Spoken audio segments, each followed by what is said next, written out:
Hello everyone. Thank you for joining the Gobeshona monthly webinar. I am Fatin Fateh. I'm the program assistant in Gobeshona program of International Center for Climate Change and Development. And it's a pleasure to welcome you all today. As you know, Gobeshona is delighted to be back this month with another insightful webinar. Just for you know, the whole webinar will be recorded and will be uploaded in our YouTube channel. Today's webinar is titled Resilience Evidence, What Works, What Doesn't, and For Whom. Key insights from the Resilience Evidence Forum, June 2023, and will be hosted by Global Resilience Partnership, GRP. Our moderator for the webinar is Ms. Suchi Vora, the Resilience Evidence Coalition Lead at GRP.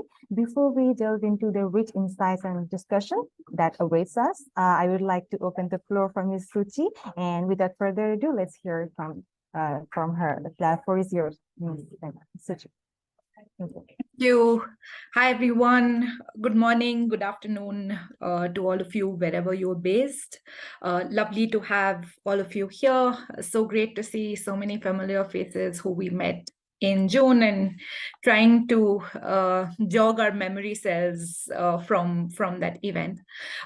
Without much further ado, I will invite Jamie Montgomery from USAID. She will give the opening remarks as the co-host of this event. Jamie, over to you. Thank you, Suchi. Welcome, everyone. I'm happy to be here and happy to open the event here today. I really wanted to start by thanking our Global Resilience Partnership in Gobeshona. It's really been an incredible partnership and pulling together different resources and shaping what turned out to be an incredible Resilience Evidence Forum this past June, and a really important event for reconnecting and making new connections. I also wanted to acknowledge a few key partners in this endeavor.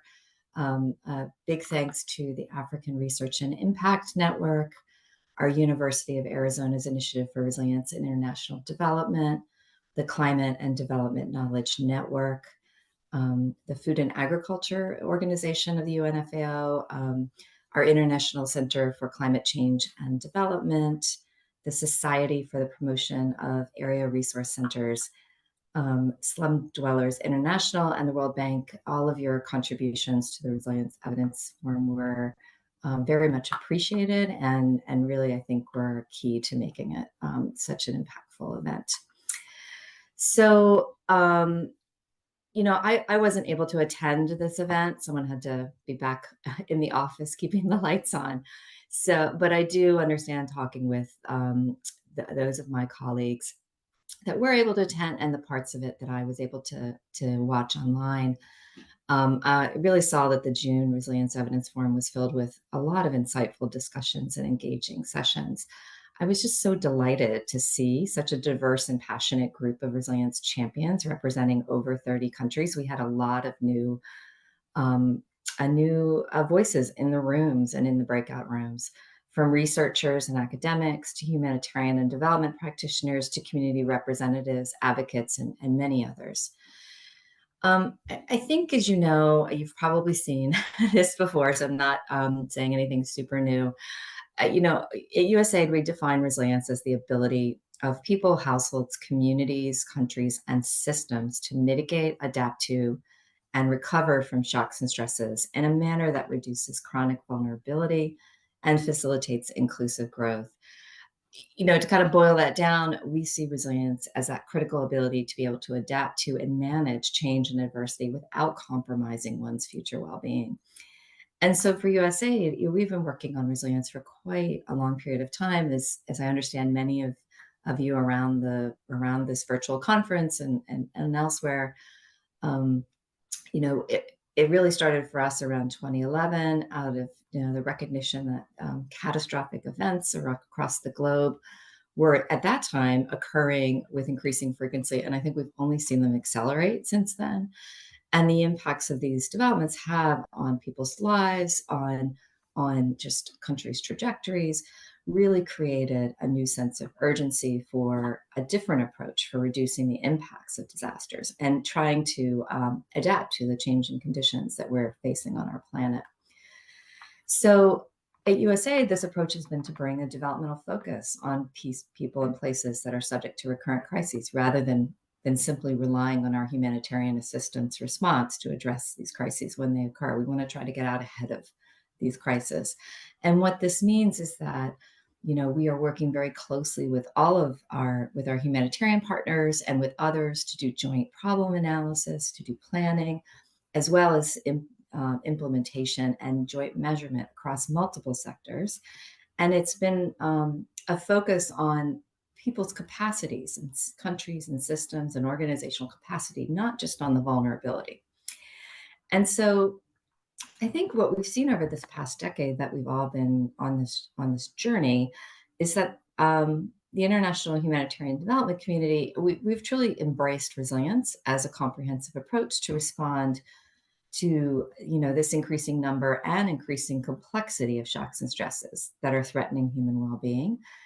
And we are, in addition to this focus at USAID, a focus on areas of recurrent crisis, we are also making sure that we're applying many of these approaches more broadly to prevent sort of that, essentially that backsliding on rolling back of hard-won development gains. So we recognize that shocks and stresses are not just happening in areas where we traditionally see large responses, but they are happening all over the planet, and we really need to be incorporating that new reality into our thinking of how we approach our programming. And so while we've learned a lot about what works, I think for us, it just really means that we need to double down on our approach and really double down on learning from what has worked and what hasn't worked. Just because we know that with climate change and with other impacts that we're seeing, we don't expect this state of shock and stresses to revert itself. So I think the June Resilience Evidence Forum really created a space to look critically at our efforts and what's needed to address the challenges ahead. And in order for this to be successful, it really needs to rely on a strong evidence base. And so this brings me to the 3 principles for resilience measurement that I'd like to share. I'm sure they sound familiar to some of you. They were identified in partnership with our Global Resilience Partnership partners at the University of Arizona, and in consultation with many organizations from the community across the globe. And I think maybe 50 or so folks were at that event when we had that earlier, and including many of who participated in this evidence forum in June. So the first principle is the importance of engaging evidence users, including communities, in the co-production of knowledge. This is critical for ensuring that resilience measurement and evidence are demand-driven and really contribute to strengthening individual and collective agency. The second principle that came out of that meeting is that the variety of methods and approaches are required to meet the diversity of resilience evidence needs. So there's no one way to measure resilience capacities, and we just need to recognize that and take advantage of a pretty robust toolbox of methods for this work. And the third principle is that mixed methods, so qualitative and quantitative methods and approaches, not only help to meet diverse needs, they can also help reinforce trust and confidence in the findings and recommendations that inform resilience policies, strategies, and innovative programming. So I think, I just want to close that, in an ever-changing world, it's really vital that we stay at the forefront of knowledge and research, that we adapt to our new challenges in evolving circumstances when we are looking to really put forth our programming. By building on our existing evidence, we're able to ensure that our efforts remain effective, relevant, and impactful. And working together, we can really propel the resilience agenda forward and create lasting change in our communities. So I really, want to leave you with a final word that I just encourage all of you to take this opportunity to engage in today's discussion, to exchange ideas on implementing the emerging principles and priorities for resilience evidence, And again, I just really thank you for taking the time out of your very busy days to do this. And really, let's collectively try to make the most of the momentum that we've been able to generate from the Resilience Evidence Forum, and keep these important conversations going forward in the future. So I think with that, I'm going to thank you all once again for joining, and looking forward to hearing some of the rich discussion and panel presentations. And I'll turn it over to our conference webinar organizers. Thank you. Thanks, Jamie. That was lovely, and I think it was a great reminder of the fact that this is a journey.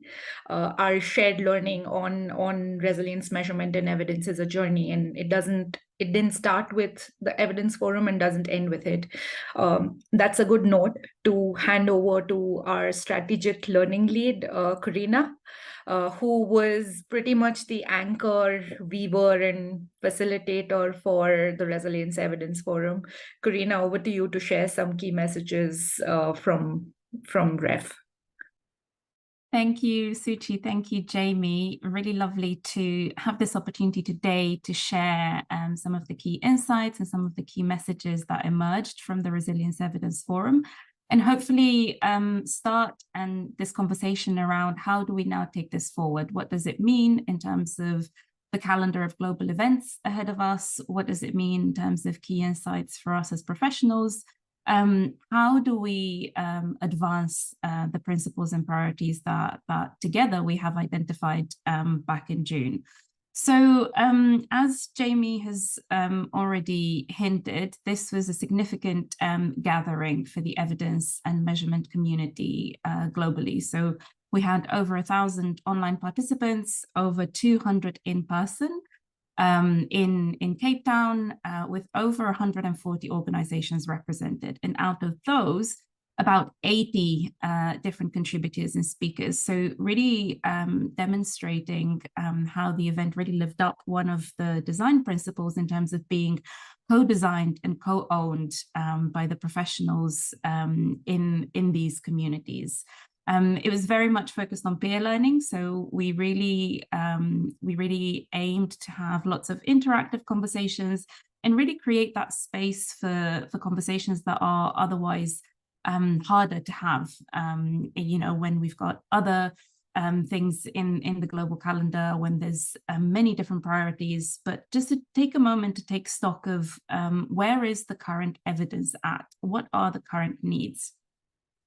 The event was structured in 5 different units of analysis. These were used based on the USAID conceptual resilience framework. So we looked at what is the latest evidence for people and households as a unit of analysis, for communities, for urban systems, for socio-ecological systems, and for market systems and value chains. And this really helped us understand and unpack what are the different types of evidence, where are the different evidence bases at, but we also recognized the need to look at a set of cross-cutting themes. So we explored themes around the role of agriculture and food systems, conflict, health, sustainable poverty escapes, and also cross-cutting themes in terms of measurement, in terms of policy, in terms of investment. So we tried to weave together all of these different scales at which resilience evidence is collected and analyzed, and combine this with cross-cutting themes that we know are really key when we talk about resilience. Well, I'll be sharing a couple of key messages that emerged throughout before handing back to Suchi and to our panelists, who will be sharing more about the key messages that emerge from the different tracks. But overall, from the Evidence Forum, we can say that we have seen an expansion in the definitions of what do we mean by evidence, what counts as evidence, and whose evidence counts. And this is really big because we are seeing a broadening of the tent, as the phrase was used in the Evidence Forum, in terms of what counts as evidence. And Jamie already mentioned this in terms of the increased recognition of mixed methods, of combining quantitative methods, qualitative methods, and also increasingly recognizing the unique potential and role that arts-based methods can play in resilience evidence. And also the broadening has been around whose evidence counts. So we're increasingly understanding how we can integrate lived experiences, how we can integrate local and indigenous knowledge bases. And what might this mean in this evidence building process? How do we bring different evidence bases together, different ways of knowing together to strengthen the overall resilience evidence base? And you'll see in these slides dotted some cartoons that were lively scribed during the event by our cartoonist in residence, Rohan Chakravarti. Another key message that came across the different presentations, the different case studies, the different types of evidence that were presented was this notion that effective implementation is both challenge and context informed.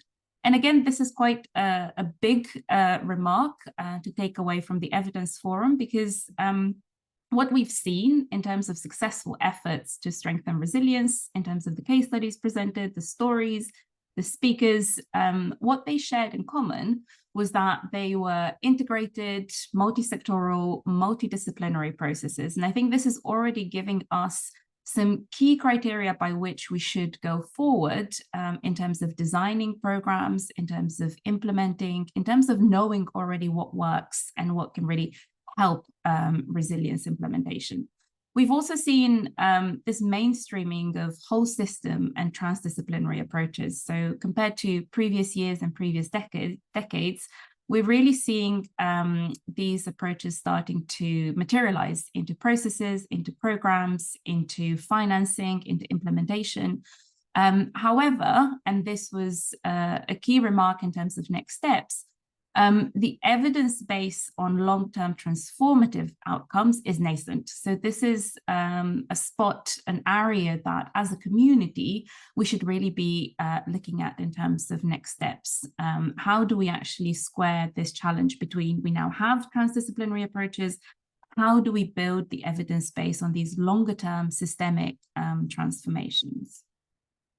And finally, I'll be mentioning three key priorities that emerged. So the first one on this recognized need for actionable evidence. And what we mean by actionable is that the evidence that we gather, the evidence that we collect and build should be at the appropriate scale for decisions, for policy, and for investment. However, and this is where the second priority comes to hand, this is not solely the task of those who are involved in the evidence production process. This really needs to be a shared responsibility so that we can together identify with the different stakeholders. So if we're looking at decision-making with the stakeholders involved in decision-making, with policymakers, with investors, there's a shared responsibility to identify how we meet these evidence needs. And last but not least, the evidence forum shone a light on the fact that we do have multiple evidence bases and they're growing.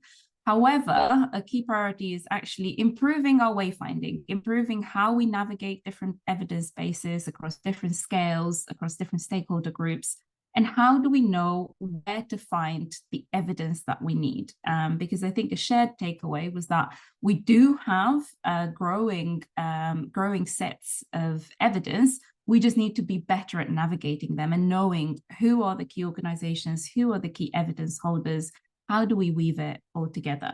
I will leave it here in terms of key messages from the overall evidence forum and pass back to Suchi for our panel bit of the agenda. Suchi, over to you. Thanks, Karina. Our first speaker couldn't join us today because he's based in the US and this time did not suit him. We have a recorded video from Greg Collins. He's based in Arizona and he's a crucial partner in this process of designing the first the first track, which was the individual and households track. Greg's from the University of Arizona Center of Resilience and International Development.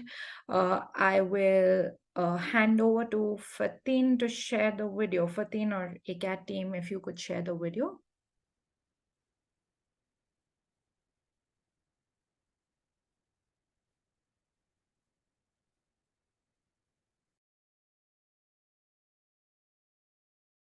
Hi, everyone. My name is Greg Collins with the University of Arizona, and I had the pleasure of serving as the Track 1 Resilience Evidence Forum co-lead with a number of colleagues earlier this year. And I wanted to offer a few reflections on the sessions that were held in Cape Town.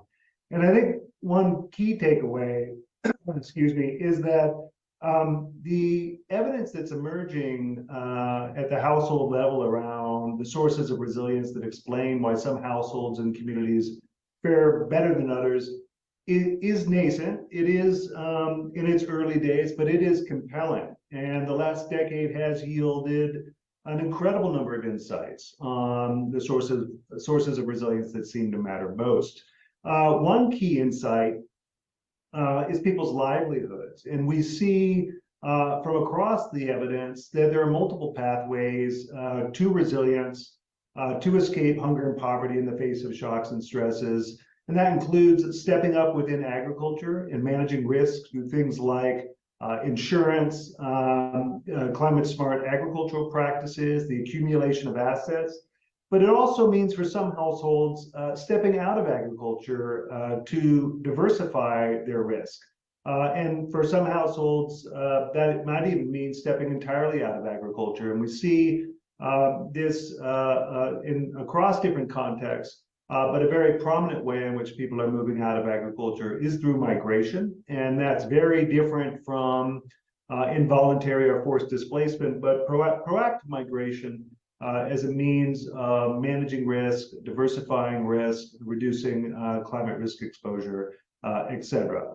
And then I think what's abundantly clear is that although we can do a lot on farm and within agricultural livelihoods, not everybody is going to farm or herd their way to a resilient, prosperous future. And it's important to recognize that. A second key takeaway from the evidence forum was the importance of financial services. And I don't just mean insurance, I mean savings and credit. In other forms of financial services, remittances certainly loom large. And that seems to be across the board. And we heard some great examples about the role of mobile money and digital platforms in enabling access to financial services.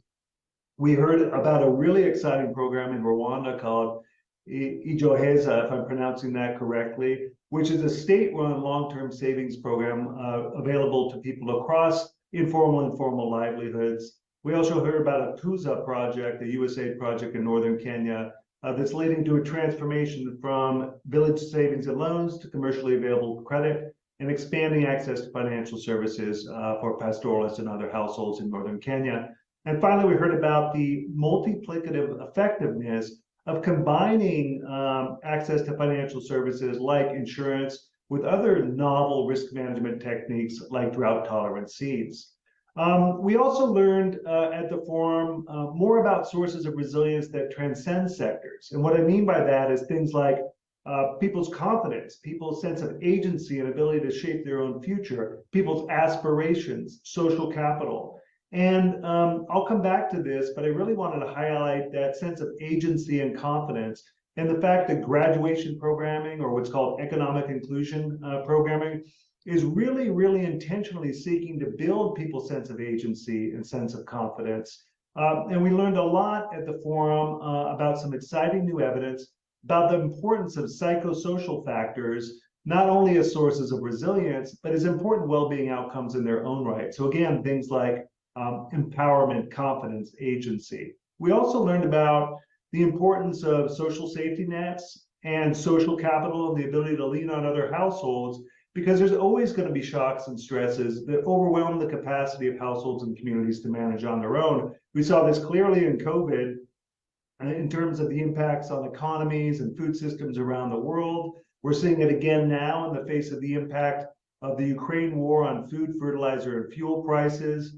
And what emerges for me is that while things like creating village savings and loans groups may be really important for enabling access to financial services, they're equally important for enabling access to expanding social capital and group networks. And so thinking about how in the process of group formation or working with groups, we're actively working to strengthen social capital rather than undermining it is a key takeaway from me from the meeting in Cape Town. And what I sort of took away as an emergent model is the need to combine these things. Shock responsive social safety nets to manage those shocks and stresses that go beyond the capacity of households and communities. Graduation and economic inclusion programming to build not only access to financial services and technical know-how, but to expand people's sense of agency confidence, to expand people's social networks that they lean on in times of need. So thinking about how these pieces fit together and then reaching outside our track, thinking about how that can be then combined with market systems interventions that actually enable the opportunities that people who are engaged in economic inclusion programs will eventually take advantage from. So thinking about how those three pieces fit together, shock responsive social safety nets, graduation economic inclusion, market systems intervention, to drive a process of not only strengthening resilience, but expanding economic opportunity. And then a final word for me on evidence generation.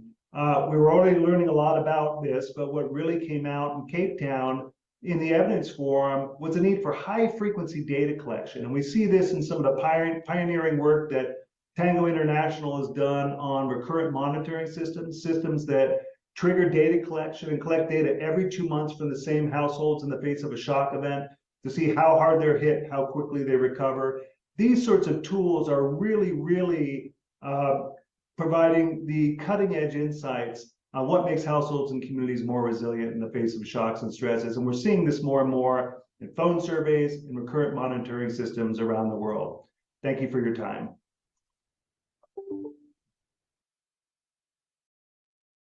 Thank you. That was a lovely message. And I think one thing that we can carry forward into what the next speaker is going to talk about is the role of agency and power. And I'd like to invite Charles Tonui from Africa Research Impact Network. Charles, are you around? Yes, thank you, Sushi, very much.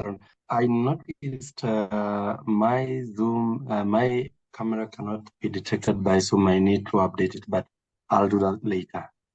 That's fine. Welcome, Charles, and over to you. Charles was track co-lead for the community-led measurement track, and over to you to talk about the key messages.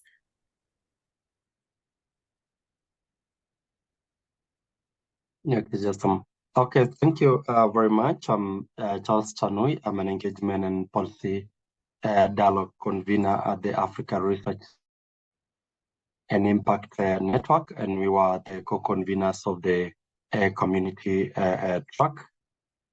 And it's been a learning, especially at the REF, but also especially making inputs also at the Africa Climate Summit, and looking at especially strengthening the learning or platforms that can really amplify the voices of the vulnerable, really contribute especially to co-production of metrics for measuring resilience and adaptation.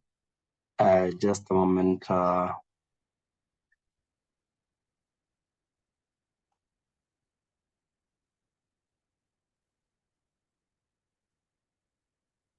Can you hear me? We can hear you, Charles. Please go ahead. Okay, excellent. I was opening the key messages. So among the key messages that we co-produced at the RF 23 is that local people and communities, especially women, youth, people with disabilities, displaced and indigenous population, are key producers of resilience evidence and need to be recognized and supported accordingly.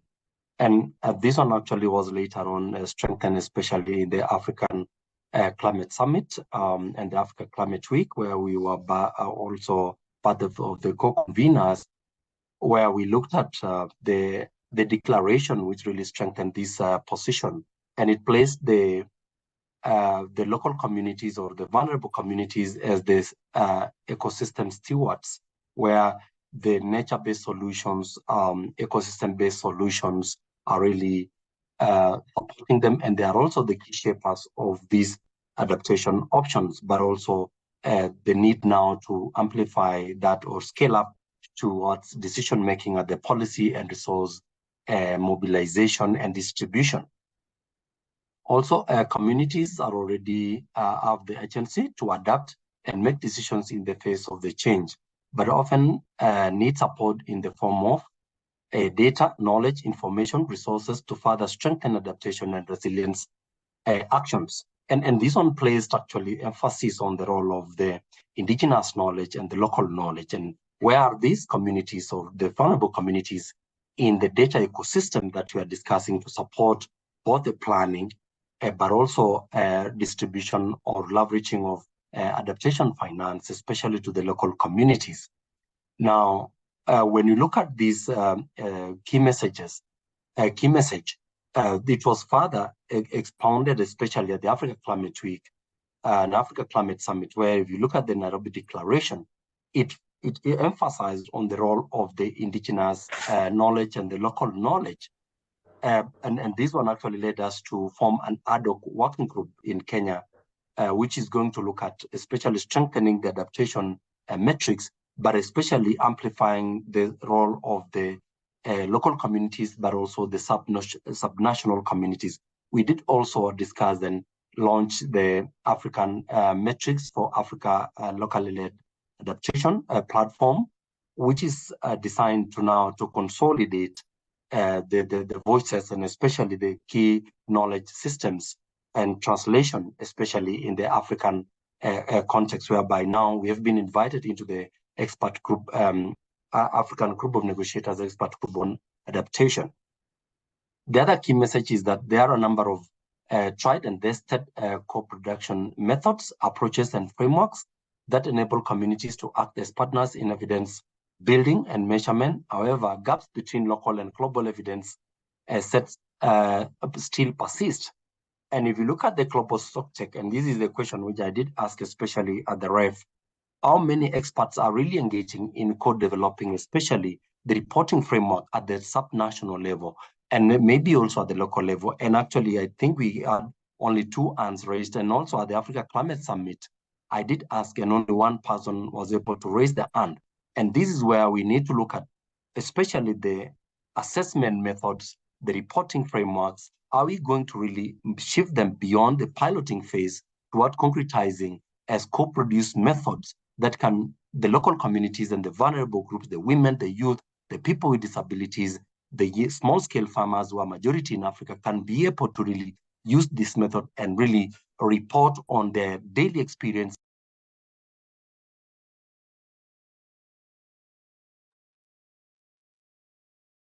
I think Charles has dropped off.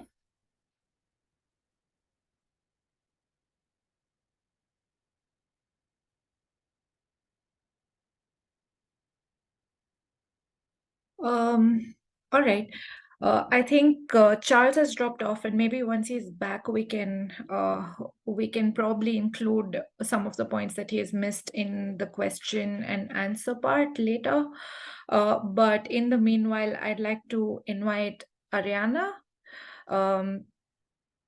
Ariana was track co-lead for the Urban Systems track, which was track 3 at the Resilience Evidence Forum. Ariana, welcome. And if you could share the key messages from your track, it would be great. Thanks. Sure, I would be happy to. Thank you so much. I'm Ariana Karamalis. I'm currently working at Build Change and was involved in REF in my previous position at Slum Dwellers International, leading the urban systems track. So I'm just going to share a little bit some of the key takeaways from that track. It was a really fascinating couple of days of programming, and there were a few key messages that came out from the various sessions that I had the pleasure of participating in and engaging with.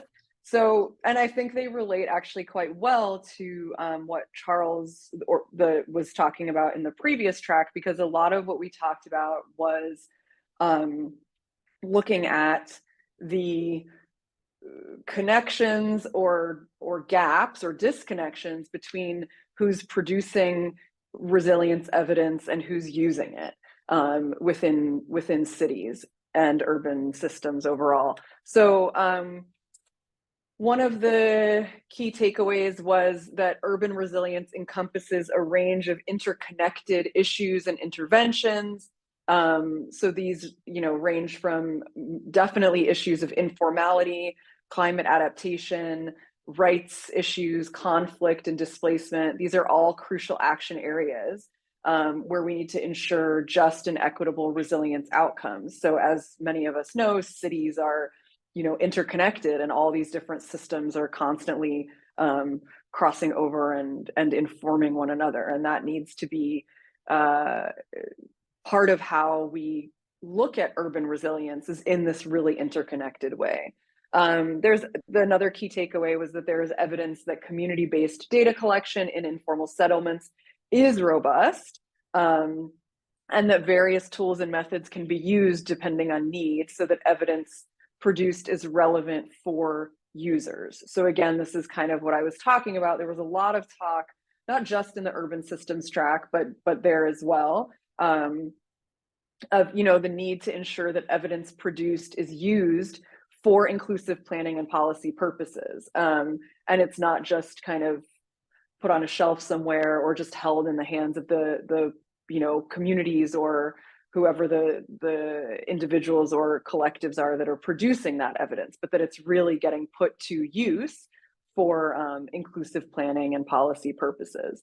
So one of the things that was discussed around that is that institutionalizing the relationships and the engagement processes between decision makers and urban communities is one way to ensure that this happens, to ensure that it's not just like a once-off, or if the person in the department at that moment likes the idea that it happens, but that it's really institutionalized so that it can be part of how the city operates. This also connected to another issue that came up quite a bit, which I'll talk about a little bit more, around trust. And there was a lot of discussion of, breakdown of trust and how to rebuild or avoid that. And one of the key things was, if the data collected is not translated into meaningful change, then that does affect trust. It's like, it just feels extractive to the communities who are collecting the data. So along that same line, another key takeaway was around the fact that collaborative evidence building processes need to expand beyond community-led data collection and analysis, to ensure that the same ethos is deployed in urban decision-making, policy development, program implementation, and monitoring and evaluation. And I kind of heard Charles speaking to this a little bit in the previous section, that this collaborative way of working isn't just relegated to data collection, but that really urban poor communities and various kind of civil society or community stakeholders are viewed and collaborated with. There's collaborative relationships at all these kind of points along the pathway of resilience building. So from the point of even actually before data collection, I would say, but nevertheless, data collection to decision making, how the policies are developed, how the programs are implemented, how they're monitored and evaluated, how budgets are allocated, all these things, that it extends beyond just data collection. And in that note,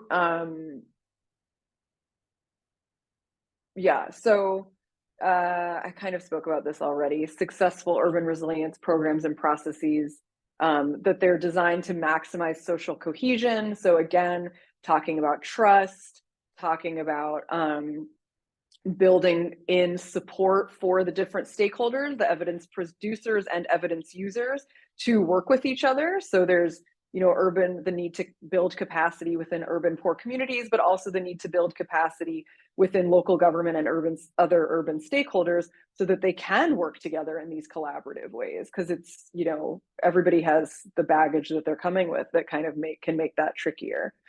And then, I spoke about this, but I think it bears repeating, just the fact, which a lot of us, you know, if we've lived in a city or ever worked in one, know, again, around how integrated and interconnected our cities are and the need to think about urban interventions in that same way.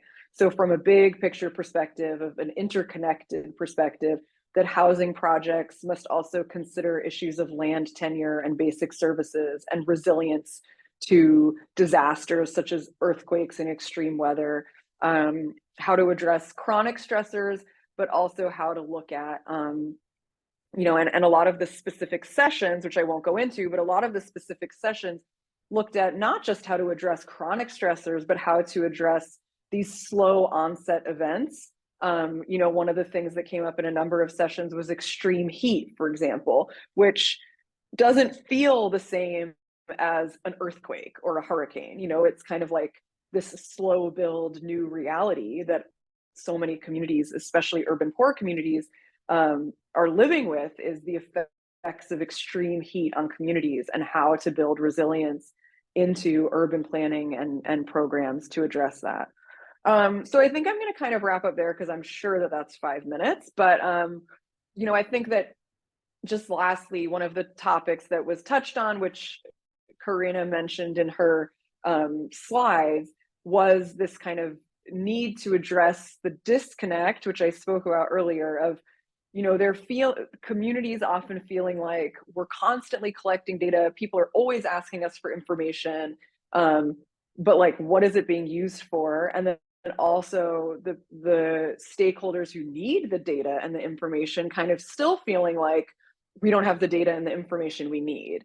And so this gap kind of came out, and the question was raised of, you know, that really a lot of what we need to do is bring these groups together so that the data and the needs are speaking to each other, and yeah, that connection is there. Yeah, so I think that's it. Thanks for letting me share my reflections, and I look forward to hearing from the rest of the track leads. Thank you, Ariana. That's I think that's a great segue into the next track, which also brings in the social and ecological systems. So the social ecological systems track, I'll hand over to Nadia Setas from CDKN, who shall give us a sense of what was discussed. Nadia, over to you. Thank you so much. Yeah, it's a pleasure to go now because a lot of people have done some of the heavy lifting for me and mentioned some comments. But the starting point for our track, and I co-led it with ICAD and the Global Resilience Partnership, was really around the inseparability of people and nature. And so there's no resilience, there's no achieving the SDGs or the Paris agreements without really considering the role that nature plays in these spaces. So looking at the kind of relationships and interactions between humans and non-human entities, and importantly across scale. So we had fantastic speakers in our session, speaking all the way from, you know, really from the community level right up to space. So we had people from NASA talking about the role of satellite data in understanding these dynamic and complex systems. So some of the key messages from our session, and luckily in the report, we had an amazing graphic harvester who synthesized it in such a beautiful way. So I urge you to go and have a look at it. Don't have to go into too much detail, but really focusing on kind of social ecological resilience, and that is the capacity to develop and flourish with change, and especially amidst uncertainty. And so it's not just about bouncing back, but it's also about changing the status quo and bouncing forward. So a common challenge that was raised in our session was but often we tend to frame nature as separate from people and overlooking some of these intricate interconnections. And Charles already mentioned the benefits of using kind of ecosystem-based approaches or nature-based solutions for thinking about opportunities to build resilience. A thing that came out in our session that was really important is that the social ecological lens shouldn't be apolitical just because we're talking about the environment. The tools, the methods, the approaches that we use in resilience assessment need to reflect this, because power mediate many resilience capacities and attributes that were mentioned in our session, linked to understanding diversity, inclusion and equity, thinking about how systems and people connect across different scales. And also a common feature across many of the speakers was the importance of using a justice or equity lens to both help identify sources of, but also barriers to inform key leverage points for action.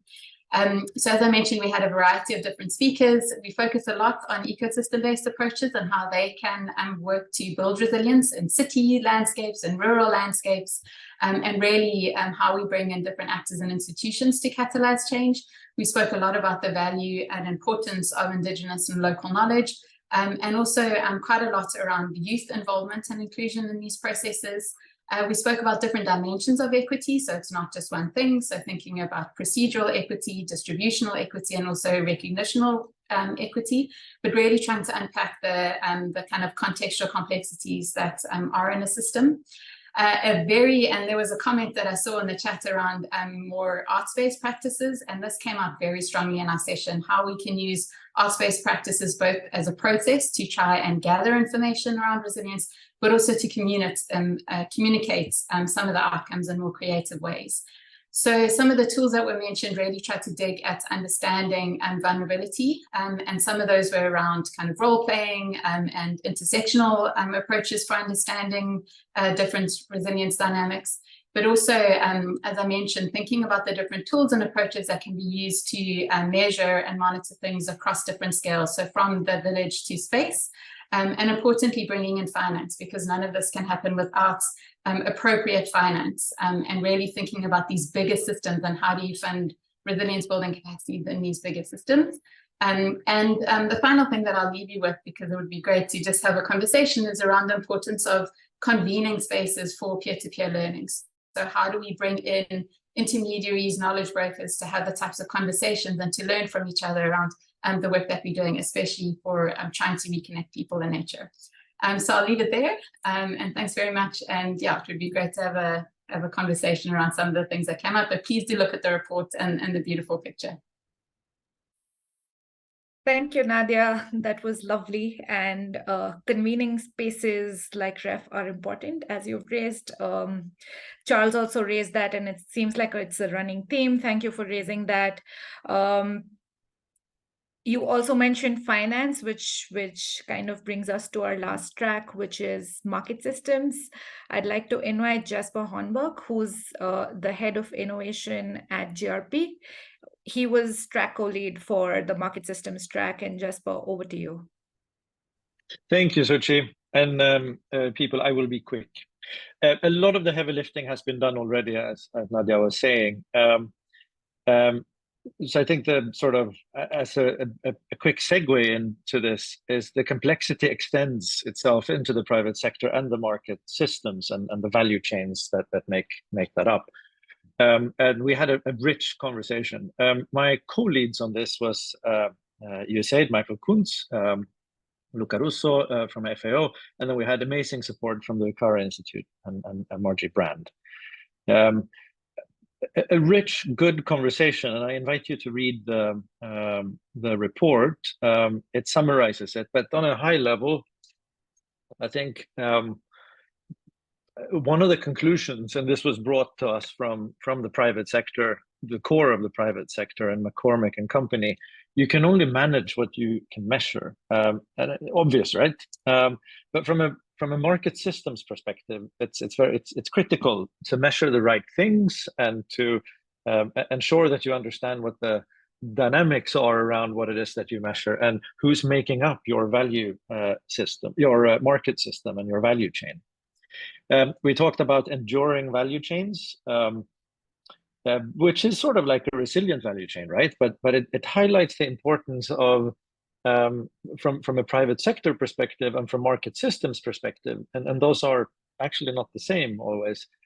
But if you want to have stability in the face of whatever, and if you want to have a platform from which you can grow and transform and be well off after a bad event as well, you need to consider how connected they are. And if you can connect them, you will also ensure that you have more resilience in the system as you move forward. So 3 key messages, and then I will leave it back to you, Shuchi. I know you're aware of time. A market systems approach can strengthen resilience through the use of business models and market forces that address developmental and humanitarian challenges at scale. So what I said, but termed maybe in a little bit more of a report format. The resilience of market systems and the resilience of the communities that they serve are linked. It's all linked, right? And if we try to exclude the market systems and even the private sector from our discussions, we're going to address some of the stuff that we need to address, but we're going to leave out whatever it is that brings food to the table in some way, whatever it is that makes the food grow, whatever it is that ensures that we have access to finance. All of those things are actually delivered to a very large extent by the private sector, not the public sector. Local private sector stakeholders play a very important role during shocks, as well as always. So they need to be part of our approach, working with them, strengthening their capacity, but also allowing them to function. And my final point is we didn't have an artist in our room, which is a bummer. Otherwise, I would have had some amazing art to show you, but next time. Thank you. Thank you, Jesper. That was great. Thank you so much. I am very, very conscious of time. And since Nadia has already responded to the one question we had in our chat, I'm going to hold my questions very close to me. Although I wanted to ask, I had questions for all of you prepared. I'm going to hold them close to me and not ask them today. Well, I'll leave them for another day. And I'd like to invite Professor Salim ul Haq to share his reflections on the Resilience Evidence Forum, as ACAD was a key partner in this process. Salim, over to you. Thank you very much, Shuchi, and thank you to all the presenters. I heard feedback from the event in Cape Town that it was an excellent event. I'm very sorry I wasn't able to be there in person, but I read the report and I just listened to all the track reports back, and it was clearly a useful, informative, and lively event with some nice outcomes. Let me just share a little bit about my perspective on the issue of evidence gathering, evidence collection, evidence presentation. I feel that we need to be very clear about why we are collecting evidence, for whom we are collecting evidence, and what is the who are the producers of the evidence and who are the users of the evidence.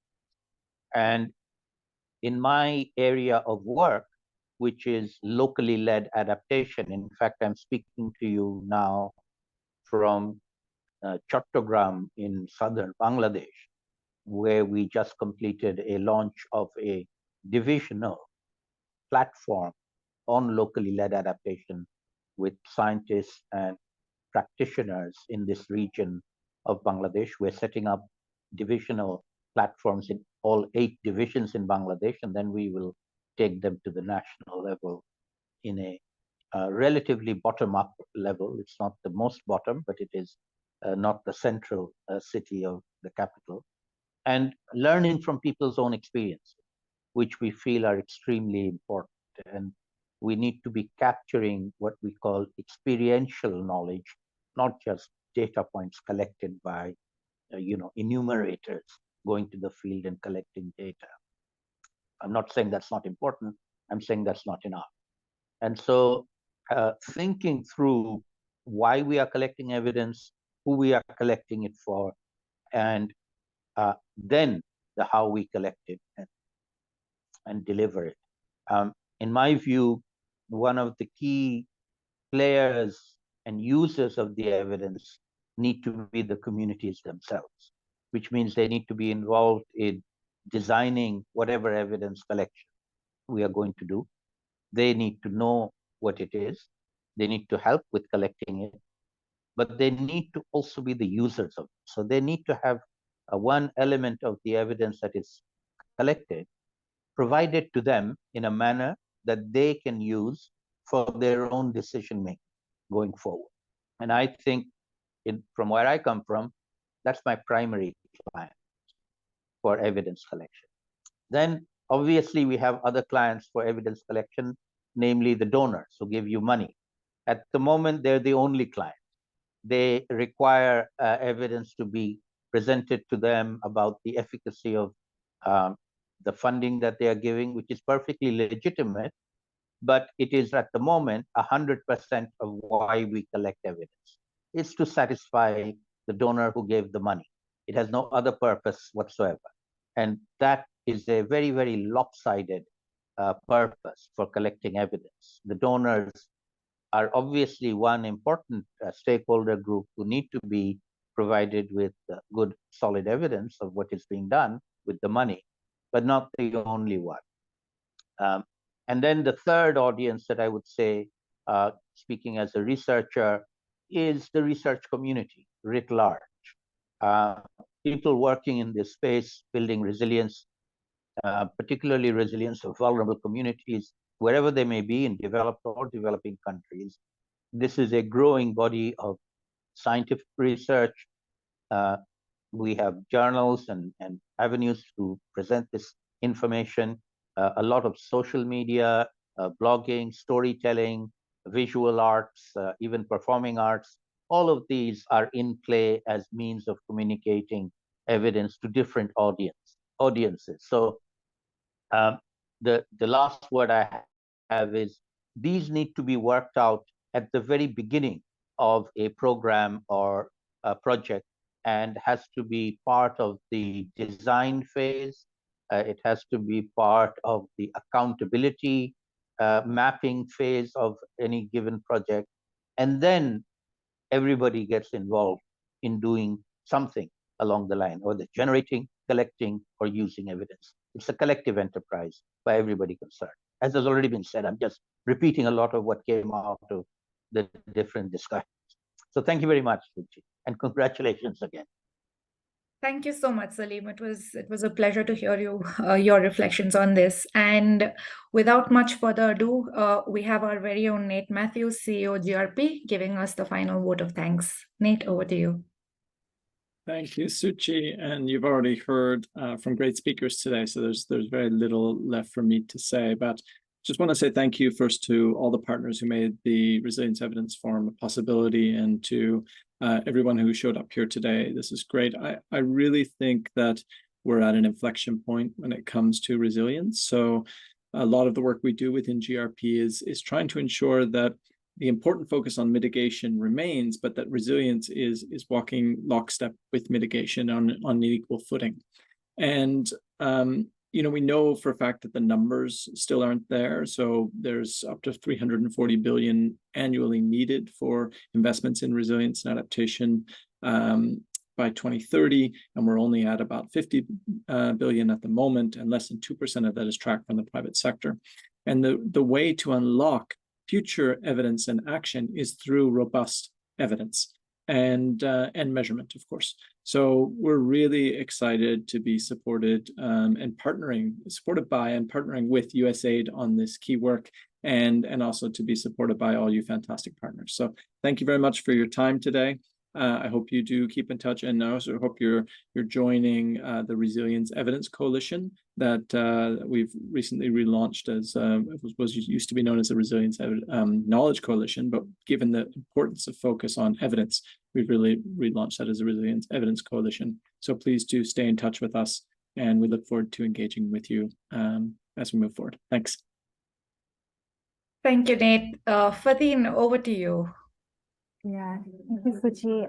Thank you, everyone. Thank you, respected panelists and speakers joining and for the insightful webinar.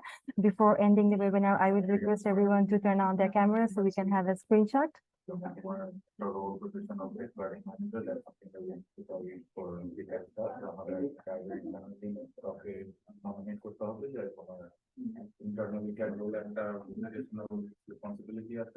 And while the cameras are coming on, I should also say a special thanks to anybody from the US who's joined us, including Michael and Jamie, because it's very early there, so we much appreciated it.